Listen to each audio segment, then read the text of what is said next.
Hello guys, how are you? अच्छे होंगे, उम्मीद बहुत करती हूँ, है ना? क्योंकि आपके अच्छे के लिए हम हमेशा गॉड से प्रे करते हैं, सबके लिए प्रे करते हैं, प्रे करना भी चाहिए, क्यों किसी का बुरा सोचना। ठीक है, अब देखिए लेक्चर नंबर 4 तक के हमने आपको कंप्लीट करवा दिया था। कौन सा है ये? अभी हमारे चैप्टर 1 एक्सरसाइज 1.3 रियल नंबर से बेस्ड है। ठीक है, rational and irrational number.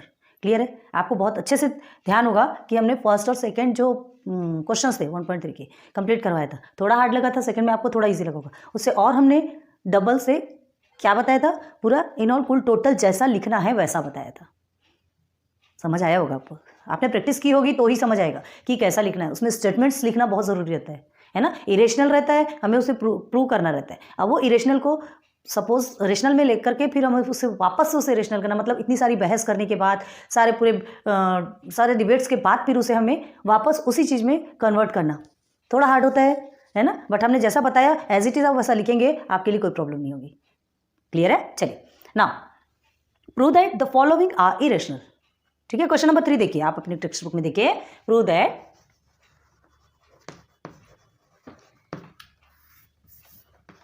The following, ठीक है, कुछ नंबर्स गिवन है आपको, इंटीजर्स नंबर्स इरेशनल। क्लियर है? Prove that following are irrational. कौन सा नंबर दिया है? देखिए नंबर ए, फर्स्ट इज, अभी फर्स्ट को लेके चलेंगे। 1/√2, ये तो देख के ही समझ में आ रहा है इरेशनल है। √2 तो वैसे ही इरेशनल होता है। Why? Because it is a prime number, it is in the prime number, है ना? इसे आप कितना भी उसका वैल्यू निकालिए, कितना भी आप हाथ मार लीजिए, पैर मार लीजिए, कुछ भी कीजिए, उसका सटीक वैल्यू नहीं निकलेगा तो नहीं निकलेगा। ठीक है, बताया था हमने, कैलकुलेटर भी हार मान जाएगा। समझ आ रहा है? दुशासन वाला एग्जाम्पल भी आपको दिया था। चलिए आगे चलते हैं। अब हमने क्या करना है, हमने क्या किया था? स्टार्टिंग बेस हमारा क्या था? लेट्स अज्यूम, हमने अज्यूम किया था क्या यहाँ इरेशनल है, हमें इरेशनल प्रूव करना है, तो सबसे पहले हम इसे क्या करेंगे? रेशनल सपोज लेंगे। ठीक है, late assume in the contrary, contrary in the sense opposite, just उसका अपोजिट लेके चलेंगे, अपोजिट लेके चलेंगे, बहस करेंगे, तब लास्ट में जाके हमें आंसर ये हो जाएगा, थक हार देंगे और इरेशनल उसे प्रूव कर देंगे। ठीक है, चलिए let us assume that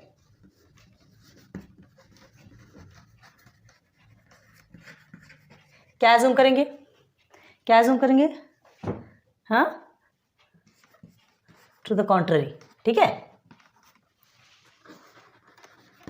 contrary in the sense हमने कई बार आपको बता चुके हैं, है ना? क्या? That 1/√2 is rational number. अब इसके पहले जितना भी हमने बताया ना, तब आपको समझ में आ जाएगा कि रियल में लिखा कैसे जाता है। ठीक है, तो अब जब हमने इसे रेशनल सपोज ले लिया, जब हमने इसे रेशनल सपोज ले लिया, तो what's the rule in the rational number? क्या होता है रेशनल नंबर में? Rational number always A B के फॉर्म में या तो फिर पी क्यू के फॉर्म में, जो भी कहिए, ऑल आर सेम। लेटर्स आप जो पुट करना है, it's depend on you. Okay, then हमने क्या कहा? रेशनल नंबर कैसा होता है? ए बी के फॉर्म में होता है, फ्रैक्शंस के फॉर्म में होता है, तो फिर हमें इसे भी फ्रैक्शन मानना पड़ेगा ना जब हम रेशनल मान रहे। तो देखिए फिर, therefore 1/√2 is equal to a/b, मानेंगे ही ना? ये इसके इक्वल होगा ही, क्योंकि ये रेशनल माना गया है, सपोज है। तो जब माना गया है तो अब क्या लिखना है? Where A and B are what? A and B are coprime, coprime भी हमने आपको बताया है ना। ठीक है, and what? B is not is equal to 0। हर बार बता रहे हैं आपको, रेशनल नंबर पे बी के प्लेस पे B is not is equal to 0 ही आएगा, और रेशनल नंबर का को प्राइम के साथ में बहुत घना संबंध है। क्लियर है? चलिए, ये हो गया आपका कंप्लीट मेन बेस। अब हमें क्या करना है? ये आपको मिल गया, अभी इसे पहले सॉल्व कर सकते हैं, अभी इसे सॉल्व कर सकते हैं। हमने आपको बताया था जो सिंगल रहता है उसे आपने स्क्वायरिंग बोथ साइड्स डायरेक्टली कर दिया, बट इसे डायरेक्टली नहीं करना है। इसे क्या करना है? यहाँ में नंबर्स भी गिवन है, पहले इसे सॉल्व करते हैं, ट्रांसफर करेंगे। ठीक है, न्यूमरेटर डिनोमिनेटर में जा सकता है, डिनोमिनेटर न्यूमरेटर में आ सकता है, मल्टीप्लिकेशन डिवाइडेशन में जाएगा, डिवाइडेशन मल्टीप्लिकेशन में आएगा। क्लियर है? चलिए देखते हैं आगे क्या करेंगे। अब देखिए, here is 1, here is in denominator portion, ये न्यूमरेटर में चला जाएगा। ठीक है, 1 is equal to what? √2a/b। Possible है? पॉसिबल है, आपको पता होना चाहिए चीजें। इधर रब कर रहे हैं हम, नोट डाउन करना आप पे डिपेंड है, क्योंकि हमारे पास प्लेस उतना नहीं है कि हम इतना अफोर्ड कर सके। ठीक है, चलिए, this is your first term. अभी देखिए, अभी इसे और सॉल्व करना है। क्यों सॉल्व करना है? बी के प्लेस पे और क्रॉस मल्टीप्लिकेशन करेंगे तो यहाँ पर आ जा सकता है ना बी ट्रांसफर होके। तो देखिए B is equal to √2a आया क्या, देखिए आया। अब और क्या हो सकता है, चलिए लगाइए और क्या हो सकता है। B upon A is equal to √2 हो सकता है, B upon A is equal to √2 हो सकता है ना, हमने जो सॉल्व किया। ठीक है, अब देखिए अब आपका बन गया। अब इसे क्या करेंगे, हम क्या करेंगे, स्क्वेयरिंग बोथ साइड। आपने फर्स्ट सेकंड थर्ड में जितने में भी आपको क्वेश्चंस क्लियर करवाएं, बताया हमने, यहाँ तक आप आए हैं। ये तो आपको ऑलरेडी फर्स्ट वाले में जिसमें √5 इज इरेशनल है ना, वो वाला जब सॉल्व किया था सेम कंडीशन थी।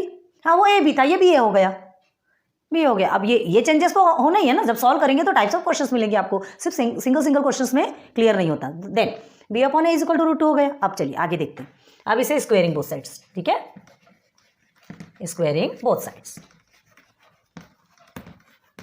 चलिए बोथ साइड्स को स्क्वायर करेंगे, क्या होगा, बी अपॉन ए, थोड़ा छोटा लिख रहे हैं अपने की प्रॉब्लम होती है। ठीक है, and √2 is whole square, okay both side है ना, B square upon A square. इससे तो सिंपल ऐसे ही लिखेंगे, and √2 multiply by √2 is equal to what, 2। पता होना चाहिए आपको, बार बार नहीं बताएंगे एक ही बार।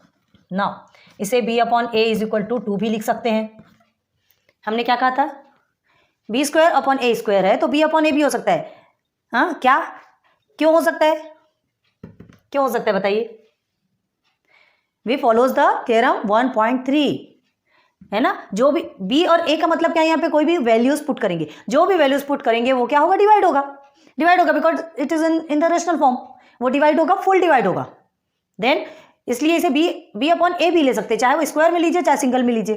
1.3 थ्योरम आपको बार बार बता रहे हैं, इस चीज को बिल्कुल माइंड में सेट कर लीजिए। ठीक है, देन दिस थ्योरम के बेस पे B upon A is equal to 2 भी ले सकते। चलो अब आपने इतना तो कर दिया। यहाँ बी एंड ए आपका क्या है, रेशनल नंबर है ना, बिकॉज अपॉन के फॉर्म पे है, पी बाई क्यू के फॉर्म में है, जो भी है। ठीक है, अब बताइए बी एंड ए तो आपका इंटीजर भी कहलाया, बी एंड ए क्या है, रेशनल नंबर है, तो इसे रेशनल नंबर तो हम क्या कहेंगे, इसे रेशनल नंबर पे है ना, पी बाई क्यू के। और आपको क्या कहा कि A and B are integers. ठीक है, देखिए ब्रैकेट में लिखना है here B upon A is in rational form, rational form. ठीक है रेशनल फॉर्म पे देखने की जरूरत नहीं, समझ में आ रहा है ना, rational form. And A and B are some integers. Some integers क्यों लिखा जाता है, why we write here some integers, बताइए। क्योंकि सम इंटीजर मतलब कोई सा भी नंबर इसके प्लेस पे हम पुट कर सकते हैं, कोई सा भी, एनी नंबर, ए की जगह में, बी की जगह में आप कोई भी नंबर ले सकते हैं ना। ये तो सिर्फ आपको क्या गिवन है, एज लाइक फॉर्मूला। ठीक है, इसकी जगह में आप कोई भी वैल्यू पुट कर सकते हैं, इसलिए सम हमें नहीं मालूम कौन सा इंटीजर्स है, हमें तो सिर्फ जो निकालना है हम वो निकाल रहे हैं। ठीक है, then A and B are some integers, clear हो गया यहाँ तक, ये पूरे रेशनल का फॉर्म आ गया। यहाँ अब क्या दिया है, हमें मिल गया B upon A is rational and B some integers, यहाँ तक हो गया। अब यहाँ क्या दिया है, बट हियर √2 इज रेशनल, क्या दिया है यहाँ पे, √2 इज रेशनल। अब बताइए क्या ये पॉसिबल है, नहीं है। Why is it not possible, क्यों ये पॉसिबल नहीं है, क्योंकि ये रेशनल है and it is some integers. यहाँ पे ये √2 के साथ में कभी पॉसिबल नहीं हो सकता, क्योंकि √2 क्या है, खुद ही रेशनल है ना। अब कॉन्ट्राडिक्ट, इसे हमने रेशनल माना, तो जब रेशनल माना है, रेशनल माना तो उसके साथ ये सब भी होना चाहिए। ठीक है, मतलब रेशनल मानेंगे तो ये बी अपॉन ए वो रेशनल फॉर्म पे ये होना चाहिए। इसे तो कोई सॉल्व करने का सवाल ही नहीं पैदा होता। ये क्यों पैदा हुआ, क्योंकि हमने गलती से चूज किया या गलती से सपोज लिया। क्लियर है, स्टार्टिंग से ही बताते जा रहे हैं ना। बट दिस कॉन्ट्राडिक्ट्स, लिखिए ना, but this contradicts the fact. कौन सा फैक्ट, दैट √2 इज रेशनल। ठीक है, मतलब क्या है, दिस कॉन्ट्राडिक्ट्स मतलब खंडन कर रहा है, इस बात का खंडन कर रहा है कि √2 रेशनल है। कौन सा फैक्ट खंडन कर रहा है, ये fact B upon A is rational and A and B are integers. ये दो इस बात का खंडन कर रहा है कि √2 रेशनल है। समझ आ गया। अब क्या लिखेंगे, दिस कॉन्ट्रडिक्शन हैज अराइजन, फिर से वही लिखना है आपको, दिस कॉन्ट्रडिक्शन हैज अराइजन, क्यों अराइज हुआ? Because of our incorrect assumption, because of our incorrect assumption.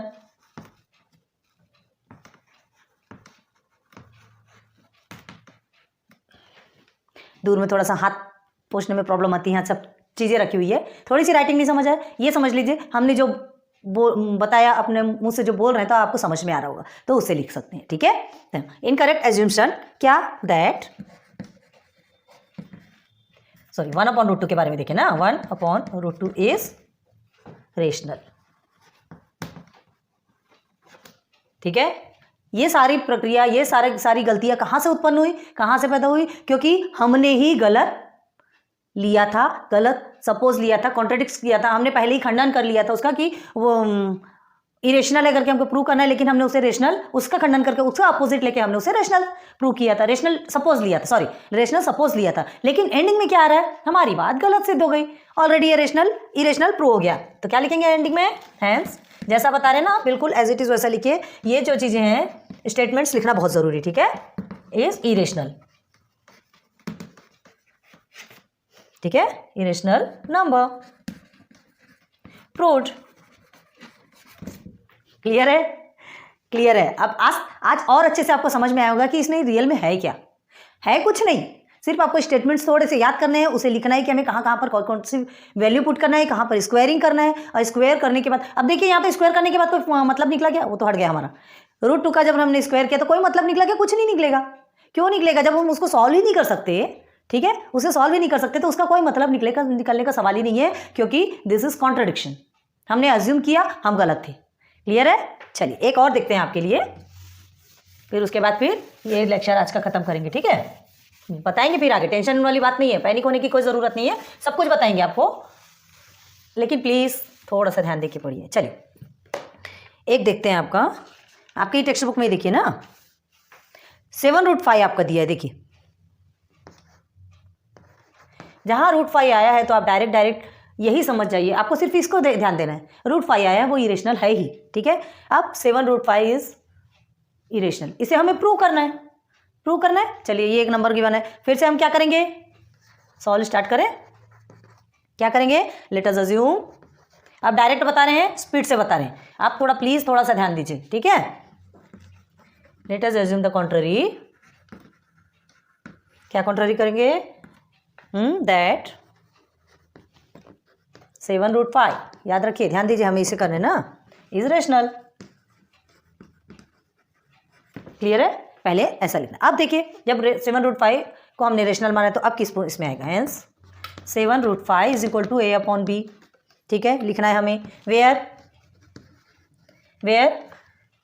a and b are what? Coprime, ठीक है, and b is not is equal to 0।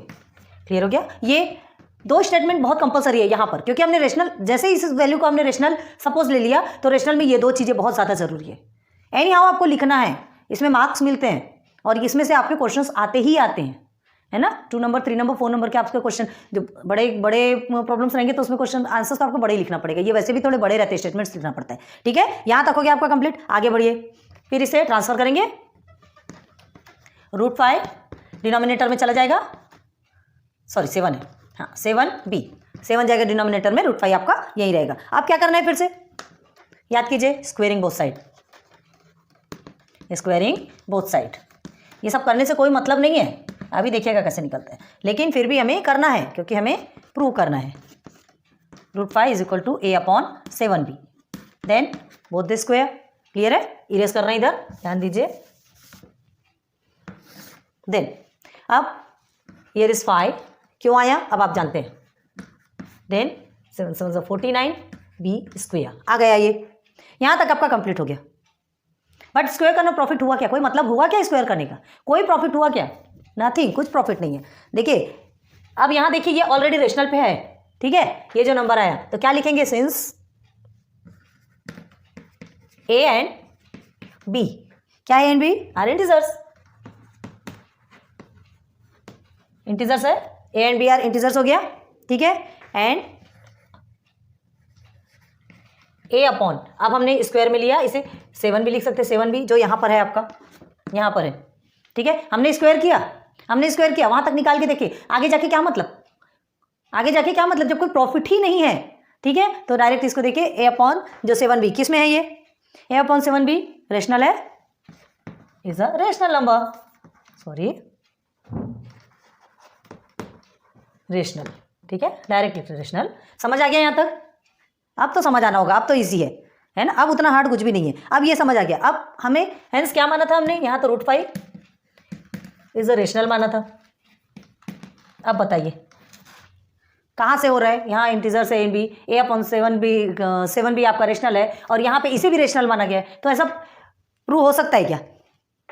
ये पॉसिबल है क्या कि √5 आपका यहाँ पे रेशनल प्रूव किया गया, मतलब सपोज लिया गया और यहाँ a और b भी इंटीजर्स है, और क्या a अपॉन 7b एक रेशनल है, ठीक है। तो बताइए ऐसा होता क्या? नहीं होता, ये कॉन्ट्रडिक्शन है, ये गलत है, ठीक है। बट देखिए, बट हमने इसे माना है, ठीक है, चलो अभी हमने इसे माना, √5 रेशनल अभी हम लेकर चल ही रहे हैं, लेकिन देखिए क्या कॉन्ट्रडिक्शन होता है, but this contradicts what the fact. कहाँ से ये फैक्ट सही होगा, आप खुद बताइए। That √5 is rational. इसे बार बार आपको प्रैक्टिस करनी पड़ेगी, इसे लिखने की हर बार बता रहे हैं, इसमें स्टेटमेंट्स मस्ट है, इसे बार बार आपको लिखने की प्रैक्टिस करनी पड़ेगी, कहाँ हमने क्या क्या किया है, ठीक है। ये नहीं कि हमने एक बार आपको बता दिया और आप सॉल्व कर लिए, हो गया, नहीं, सॉरी, फिर आप सॉल्व नहीं कर पाएंगे, ये गारंटी फिर हमारी है। हम आपको पूरे गारंटेड एकदम अच्छे से बता रहे हैं, इसे 3 से 4 बार अपने माइंड में सेट कर लीजिए, जब आपसे हो जाएगा ना, टोटल ईजी लगने लगेगा, आपको कुछ भी प्रॉब्लम नहीं होगी, ठीक है। तो देखिए ये हो गया आपका, ठीक है। अब हेंस आगे बढ़ते हैं, ये कॉन्ट्रडिक्शन में खत्म हो गया, 7√5 है ना, हम भूल जाते हैं 7√5, यहाँ पहले लिख के रखते हैं ऊपर का। तो ये हो गया, क्या कॉन्ट्रडिक्ट है, पाई इज रेशनल हो रहा है, क्यों हो रहा है? The contradiction has arisen because of our incorrect assumption. लिखे यहाँ पर, this contradiction has arisen because of our incorrect assumption.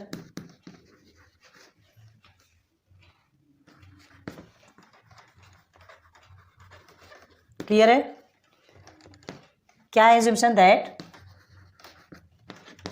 √5 is rational. Clear है? अब hence में क्या आएगा? hence आ गया आपका आंसर, 7√5 इज, यहाँ लिख रहे हैं, इरेशनल। क्लियर है? प्रूव्ड, प्रूव हो गया, 7√5 इरेशनल प्रूव हो गया, सब कुछ प्रूव हो गया, सब कुछ इजी हो गया। इजी वे में हमने समझाया तो इजी तो होना है, बस थोड़ी प्रैक्टिस की ज़रूरत है, ठीक है। तो उम्मीद करते हैं आज की ये लेक्चर आपको पसंद आया होगा, आज के जितने भी हमने चीज़ें समझाई आपको अच्छे से समझ में आई होगी। प्लीज़ घर में अच्छे से प्रैक्टिस कीजिए, 3 से 4 बार इसको, एक ही जो क्वेश्चन है ना, एक ही को लेकर के उसे 3 से 4 बार उसे रिवाइज कीजिए, आपको बिल्कुल अच्छे से समझ में आ जाएगा कि कहाँ कौन सा स्टेटमेंट हमें राइट डाउन करना है, ठीक है। So thanks for watching my videos, मिलते फिर से नेक्स्ट लेक्चर नंबर 6 में। अभी इतना कंप्लीट करा है और कंप्लीट करेंगे, टेंशन मत लीजिए, बिल्कुल भी पैनिक होने की जरूरत नहीं है, सब कुछ आपके लिए लेकर आएंगे। और आपको अगर कोई प्रॉब्लम होती हो तो प्लीज़ आप कमेंट सेक्शन पर कमेंट कीजिए, वो भी हम लेके आएंगे। Good bye, good luck, thank you.